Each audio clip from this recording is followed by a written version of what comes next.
গাজীপুরের শ্রীপুর উপজেলার নয়নপুর এলাকায় চাঁদাবাজির অভিযোগ উঠেছে স্থানীয় বিএনপি নেতা আয়াতুল্লাহর বিরুদ্ধে। অভিযোগ রয়েছে তিনি শ্রমিকদের উপরে হামলা চালিয়ে তিতাস গ্যাস লাইন স্থাপনের কাজ বন্ধ করে দিয়েছেন।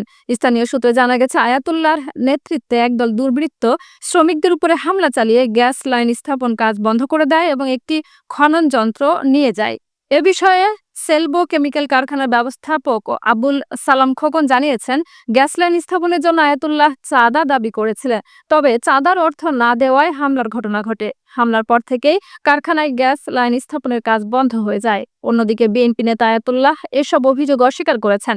তিনি বলেন, এ ধরনের কোনো ঘটনা তিনি ঘটাননি। শ্রীপুর থানায় বিষয়টি নিয়ে অভিযোগ দায়ের করা হয়েছে এবং তদন্ত চলছে। 80-90 জন লোক হঠাৎ করে আইছে, আহেরে কোনো কথা নাই, এই আর কাম করে একটা আহেরে ডেকুলারে মাইল লাগাই দিছে। সেলবো কেমিক্যালের যে একটা কাজ চলতেছে গ্যাস লাইনের, এটা তিতাসের অনুমোদিত, কিন্তু এখানে আমরা সবাই উপস্থিত ছিলাম বলতে কি আমরা গাড়ি ঘোড়া ক্লিয়ার করার জন্য উপস্থিত ছিলাম। কিন্তু এখানে প্রথমে আসছে হলো ফজলু, তারপরে আসছে হলো ওহিদ আরেকে সিরামিক্সের সামনে থেকে, তারপরে আসছে হলো আয়াতুল্লাহ।